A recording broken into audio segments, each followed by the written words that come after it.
Okay, so that's clear. So this place is built on rape, robbery, and murder.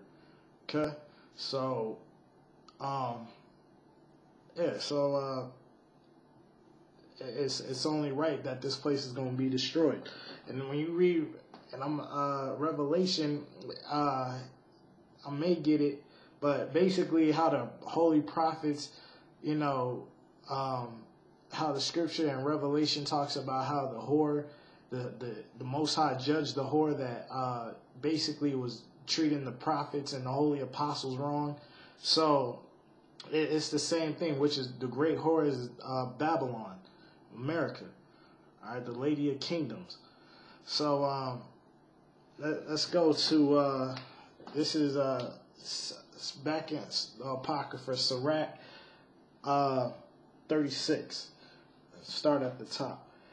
Have mercy upon us, O Most High of all, and behold us, and send thy fear upon all the nations that seek not after thee. That's the same thing basically like the same thing I said in Psalm 79.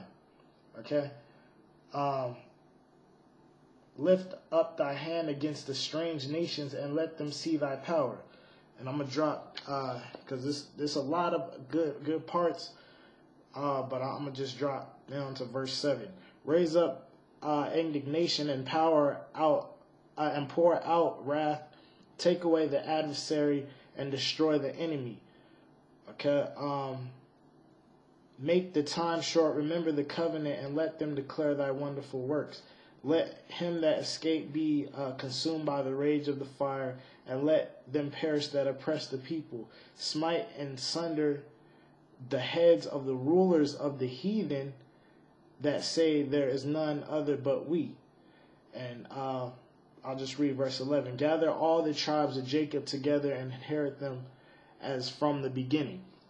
Okay, so again, because, you know, just like I'm going to get that Psalms 110, but smite and sunder the heads of the rulers of the heathen. So more talk of Most High do handle business with the heathens.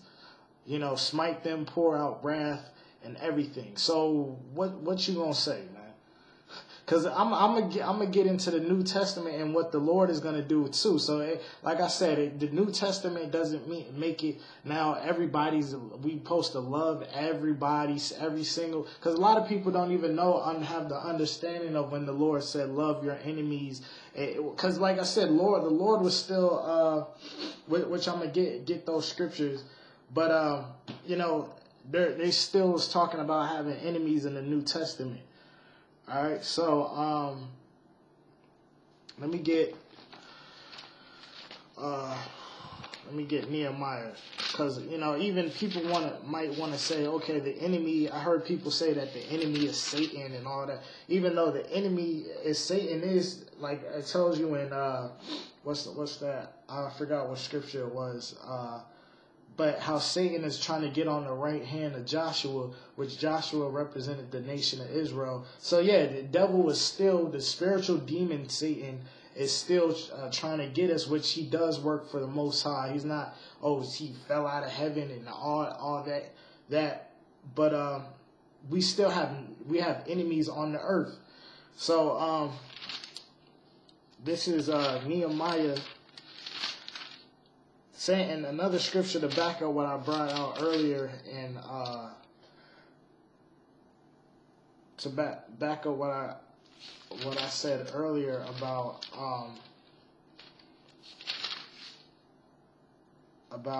the heathen, Esther hating the heathen. Just bear with me real quick.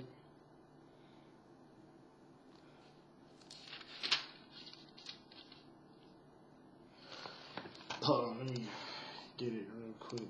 Computer.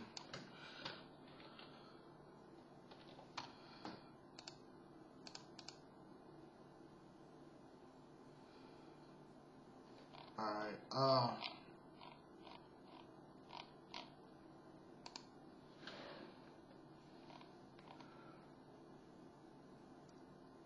okay, Nehemiah, yeah, there we go. So, Nehemiah 5 and 9. and also I said, Nehemiah 5 and 9. Also I said, it is not good that ye do ought ye not to walk in the fear of our power because of the reproach of the heathen, our enemies. Okay, so the heathen is our enemies, other nations. So here we go, and I'll get this real quick.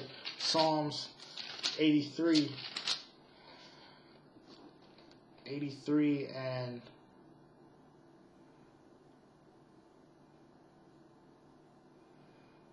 I will start at first. I'll just start at the top. Keep not thou silence, O Most High. Hold not thy peace, and be not still, O Most High. For lo, thy enemies make a tumult, and they that hate thee have lift up the head. So basically, the enemies of the Most High hate the Most High. All right, they have taken crafty counsel against thy people and consulted against thy hidden ones. So they have taken crafty counsel. All these nations have came against us and taken crafty counsel, having secret counsels of how to continue to keep us in darkness and destroy us as a nation. Okay, verse 4, they have said, come and let us cut them off from being a nation, that the name of Israel may no more be in remembrance. And that's basically, so far, that's what they have. That's why we don't call ourselves Israel. And also going into the curses that Most High set upon us, that he would discontinue our heritage. Verse 5, for they have consulted together with one consent, they are confederate against thee. Verse 6, the tabernacles of Edom, the first one, and the Ishmaelites, you Arabs, of Moab, and the Hagarenes, Gebal, verse 7, Gebal and Ammon and Amalek, the fake Jews, the Philistines, which were Hamites, and with the inhabitants of Tyre, which were Hamites. Okay, verse 8, Ashur also is joined with them. They have hope in the children of Lot, Salah. Okay, so we do have enemies. All right, so let's go to the New Testament real quick.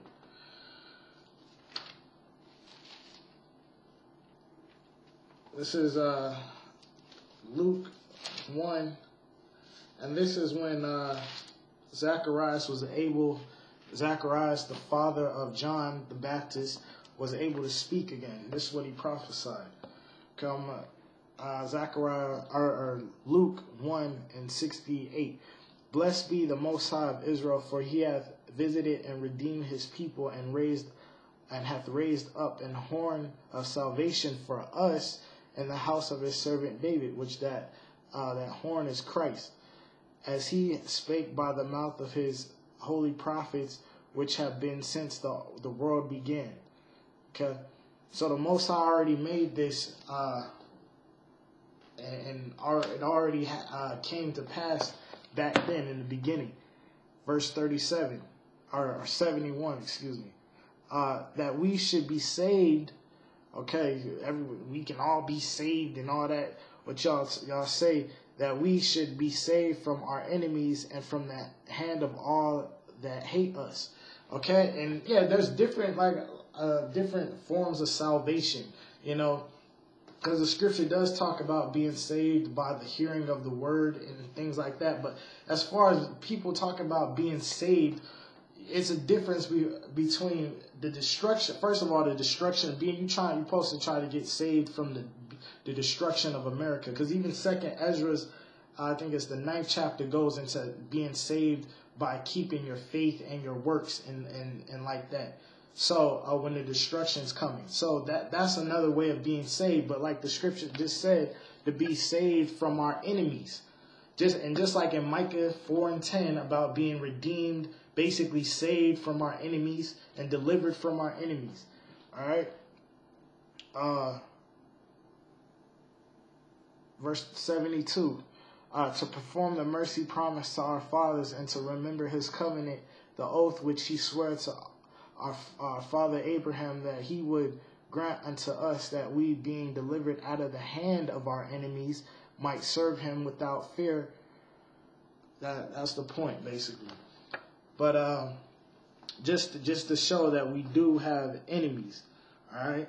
So and they're praying to be saved from their enemies. So for us we're not friends. Like the scripture also talks about, you know, I'm not gonna get it, but in Jeremiah, how it talks about just because you may get help from the Most High, said he would help us during the time of our affliction through the Gentile. Even the scripture in Proverbs tell you, if a man's ways that please the Lord, even he'll make his enemies to be at peace with him. So just because of some of these other nations, or I'll just go into the white man, help you, he open the door for you, put a little money out, doesn't mean that we're friends and we're still enemies. Because like the curses tell you, we're going to go into captivity and be in the land of, even like I said, Micah 4:10 is still referring to the nations that we're under as enemies. All right, so Christianity and no religion is going to stop that. Okay, so let me get Psalms